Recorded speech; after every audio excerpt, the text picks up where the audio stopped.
तो बीजेपी प्रवक्ता संबित पात्रा को आप सुन रहे थे। मणिपुर में उम्मीदवारों के नामों का ऐलान उनकी ओर से हो चुका है और मणिपुर की सभी 60 सीटों पर बीजेपी चुनाव लड़ेगी।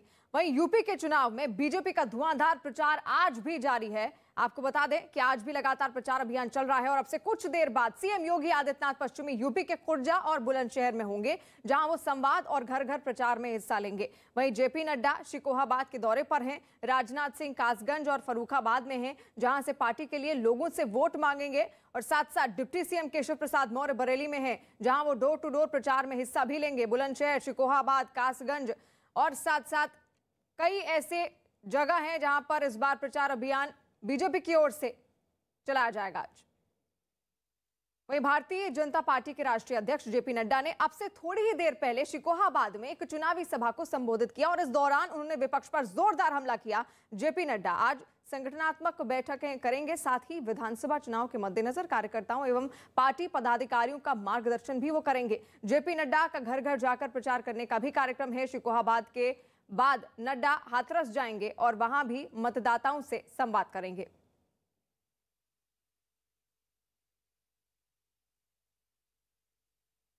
और इसी के साथ उत्तर प्रदेश विधानसभा चुनाव में पार्टी की जीत के लिए बीजेपी ने पूरी ताकत झोंक दी है। पार्टी के कई बड़े नेता अलग अलग शहरों में जाकर चुनाव प्रचार की कमान संभाले हुए हैं। तो वहीं प्रदेश अध्यक्ष स्वतंत्र देव सिंह आज अलीगढ़ में रहेंगे, जहां वो पार्टी पदाधिकारियों के साथ कई संगठनात्मक बैठकें करेंगे, जबकि दूसरी तरफ प्रदेश के उप मुख्यमंत्री केशव प्रसाद मौर्य आज बरेली में रहेंगे। वो प्रभावी मतदाताओं से संवाद के अलावा घर घर जाकर जनसंपर्क अभियान में शामिल होंगे। यानी पूरी कोशिश है बीजेपी को पूरे उत्तर प्रदेश में मजबूती दिलाने की। और साथ साथ यूपी के डिप्टी सीएम ने केशव प्रसाद मौर्य ने अखिलेश यादव पर हमला बोला। उन्होंने ट्वीट के जरिए तंज किया और लिखा कि 10 मार्च के बाद टोपी और पोटली जेब में होगी। और उन्होंने सवाल पूछते हुए यह भी कहा कि 2017 से 2022 तक अखिलेश यादव कितने दिन में देश में रहे और कितने दिन कोरोना मरीजों की उन्होंने सेवा की।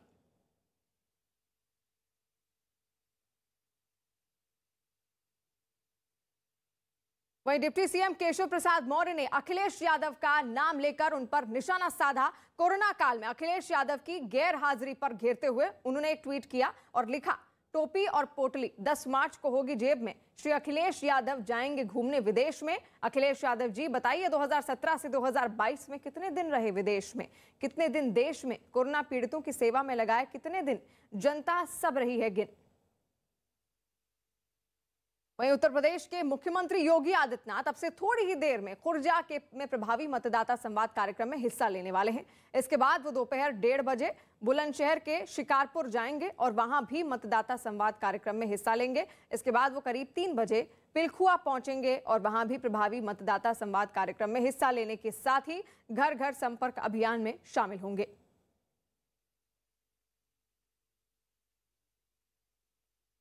और सीएम योगी ने अपने दौरे को लेकर एक ट्वीट भी किया, जिसमें उन्होंने लिखा कि आज मैं मां गंगा यमुना की अविचल बहती हुई धाराओं के मध्य स्थित बुलंदशहर की महाभारतकालीन ऐतिहासिक धरा पर आप सबके बीच रहूंगा। जिस प्रकार मां गंगा बिना भेदभाव के सबका कल्याण करती है, उसी प्रकार बीजेपी ने भी जाति मजहब की दीवारों को तोड़कर बुलंदशहर का समग्र विकास किया है। और इससे पहले कल सीएम योगी आदित्यनाथ ने बागपत जिला अस्पताल का दौरा किया और कोरोना के संबंध में हालात का जायजा लिया। साथ साथ इसके बाद योगी ने मतदाता संवाद कार्यक्रम में भी हिस्सा लिया और इस दौरान योगी ने पहले ही अखिलेश सरकार पर हमला बोला और कहा कि समाजवादी पार्टी सरकार में दंगे होते थे, जबकि बीजेपी की सरकार में एक भी दंगा नहीं हुआ। योगी ने यह भी कहा कि पहले विकास का पैसा नेताओं और माफियाओं के घर जाता था और बाकी बचा हुआ पैसा कब्रिस्तान की बाउंड्री वॉल का विकास उससे होता था।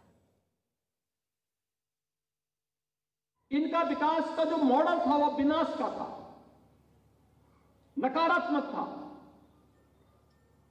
अराजकता पैदा करने वाला था। और यही कारण था कि विकास का सारा पैसा बटोर करके या तो अपने नेताओं के घर में भेजते थे या फिर माफियाओं के हवाले करते थे।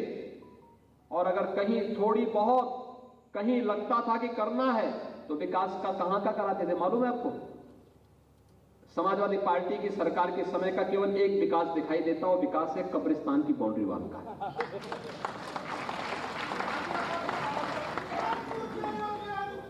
कब्रिस्तान की बाउंड्री वॉल के बाद उनका कोई विकास नहीं दिखाई देता, ना सड़क का, ना बिजली का, ना पानी का, ना हाईवे का, ना मेट्रो का। जो दंगा करेगा उसको मालूम है कि उसकी 7 पीढ़ियां भरपाई करते करते थक जाएंगी, लेकिन भरपाई नहीं कर पाएगी और पोस्टर अलग से चिपका होंगे।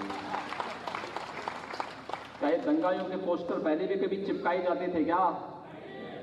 पहले तो उनको मुख्यमंत्री आवास में बुला के सम्मानित किया जाता था। ये पेशेवर माफियाओं के ऊपर पहले सरकार इतनी मेहरबान होती थी कि वे इस सत्ता का संचालन करते थे, और अब अगर आपके बागपत में हाईवे और मेडिकल कॉलेज बन रहा है तो माफिया के संपत्ति पर बुलडोजर भी चल रहा है।